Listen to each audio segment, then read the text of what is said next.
DIY, and welcome back to the happy side of YouTube. Today I'm going to be testing viral ways to make slime without glue. These include ways to make FLOAM without foam beads, water slimes, shampoo slimes. So if you don't have any glue, this is the video for you. I am also currently doing an iPhone X giveaway, so all you have to do to be entered in that is subscribe and watch this whole video start to finish without skipping, and you'll have a great chance of winning. The winners are going to be announced very soon, so stay active on my channel to hear about that. And I'm also in a slime giveaway, so check the description of this video for information about that giveaway. Today's notification squad shoutouts go to Elizabeth Damon, Vux is the best, and also Michaela Green. So if you would like a shout out in my next video, all you have to do is subscribe and turn on the notification bell. The first type of slime I'm going to be testing today is one ingredient slime. So for this, you're going to be needing some facial cleanser. I'm using this Neutrogena one. So starting off, add in your desired amount of facial cleanser into whatever container you are using for your slime.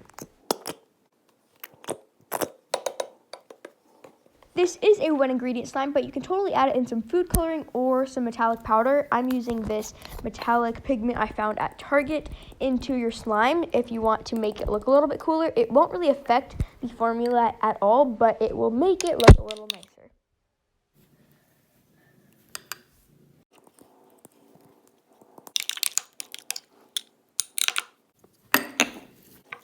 And the final step is refrigerating the facial cleanser for 4 hours. So let's do that. Here is how it looked after 4 hours of being in the refrigerator. It looked really shiny on the top, and there's a little bit of bubbles. But once I poked it, it didn't really turn into slime. It was very, very cold, but the consistency just wasn't thick enough to be considered a slime.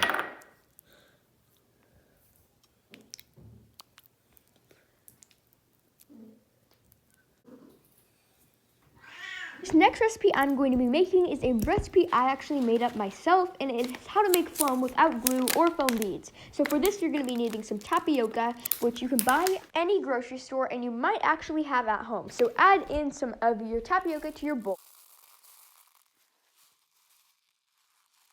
And the only other ingredient you're going to be needing for this is water. Just add in a little bit of water into your bowl of tapioca. I would say you probably want 1/4 of the amount of tapioca to water, if that makes sense at all. And then you want to microwave it and stir it up, and it might not look like FLOAM right away. It looks probably pretty sticky, but once you let it sit and dry, it will turn into a nice foam texture. So I would say let it sit for about 10 minutes. It will cool down, and once you feel it, it should have a kind of sticky FLOAM texture. It's not perfect, but here is how my no glue, no foam bead FLOAM turned out.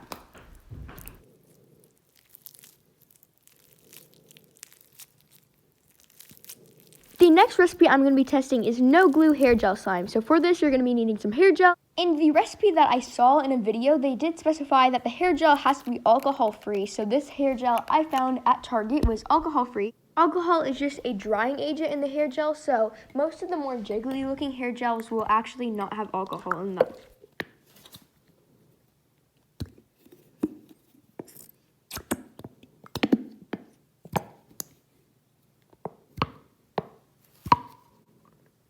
And the only other ingredient you're going to be needing for this is canola oil. So I had some canola oil in my kitchen. So I was super excited that the ingredients for this recipe were probably stuff you could find in your house too. And all you had to add in was a little drop of it. And so I added it in and I mixed it. And there was a reaction, but it actually didn't thicken. It actually melted, which was really strange and kind of alarming to me because I didn't really have hope for it to work. I continued to vigorously mix the slime mixture. My only hope I had left for the slime was seeing if the hair gel would sit if I left it overnight and let it dry. But I did that, and the consistency actually stayed completely the same. So this recipe was a complete fail for me. But if you guys have any tips for this recipe, tell me in the comments below. The next type of no glue slime we're going to be testing is Swab Kids soap slime. This is probably one of the internet's most favorite ways to make no glue slime, so I had to include it in this video. The Swab Kids recipe we're going to be testing today is the recipe where you combine 2 different types of shampoo. So let's see if it works. I started off by adding a bunch of the Swab Kids soap, and I thought we would do half and half of the 2 shampoos. The other shampoo I'm going to be using is the tea tree shampoo because that's the one I usually see people use when they make this type of slime. So I added in some of that, and I did half and half, as I said earlier, because that is what I thought would work best.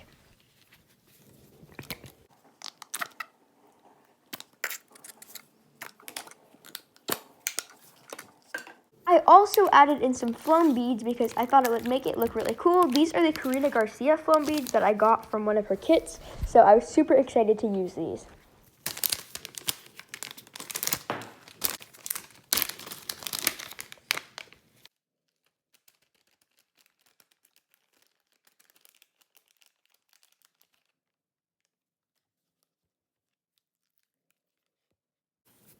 And finally, I activated it off with some salt, and I just added in a little bit at a time, and it worked super well and made the consistency thicken up a bunch.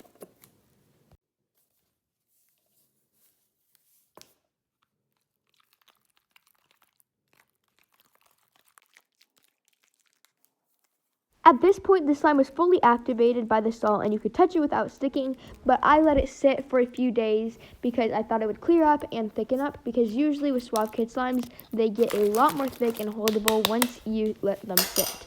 So I let it clear up and sit for about 6 days. Actually, I left it for almost a week, and here's what it looked like. As you guys can see, it was fully clear and it had its nice thick texture. I will insert all the clips of me playing with the slime here.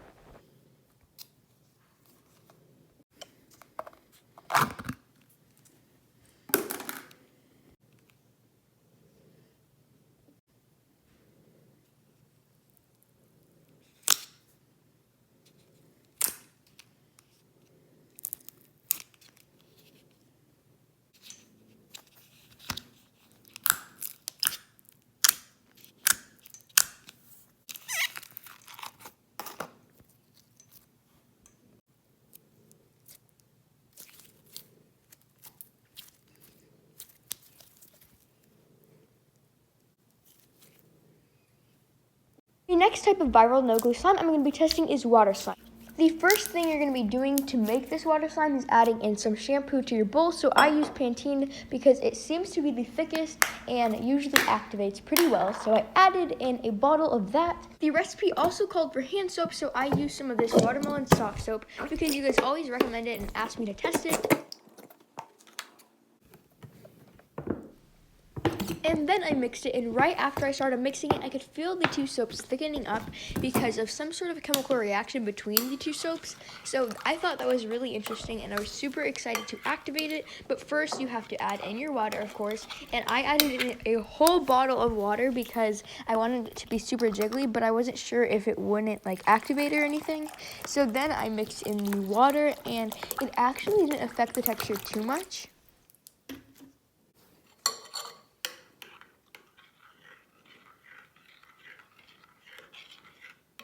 Then I added liquid gel food coloring, which I would not recommend because every time I use it, it always like the color lightens up. And I heard on Andrea's channel that when you use it, it just kind of changes color after a while. So I wouldn't recommend this one. I think it's meant for cake decorating, so don't use this type of food coloring. But I put in a lot because I knew it would lighten up later. And then I activated it with salt, and I added a little bit at a time, and it started activating super well.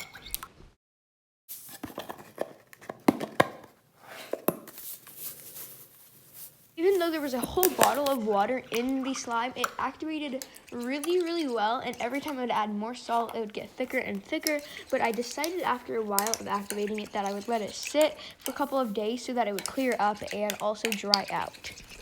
I actually ended up letting this slime sit for 7 days because I was away at VidCon and I wasn't home much, so I just let it sit for longer, and it ended up having this nice jelly texture. It was pretty sticky, but here I will show you guys the clips of how it turned out.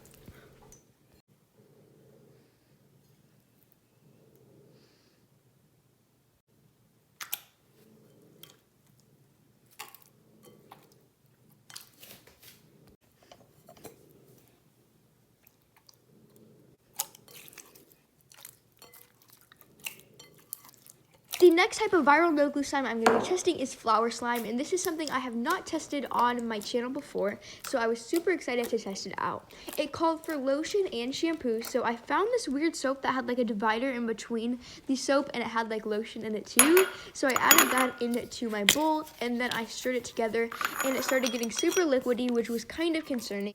The next step to the recipe was going in with the flour, so I used this unbleached all-purpose flour because it was what I had at home, and I added in a couple of spoons, and I put them into our lotion shampoo mixture.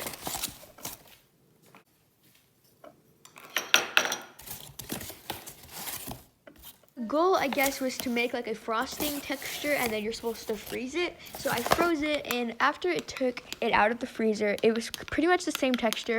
So this recipe was sadly a fail. Thank you guys so much for hanging out with me today. I had a great time, and if you did too, you should definitely subscribe, as well as check out my Instagram so you guys can learn a little bit more about me. My Instagram is jsh.diy. I love you guys so much, and I will see you guys later today. Bye!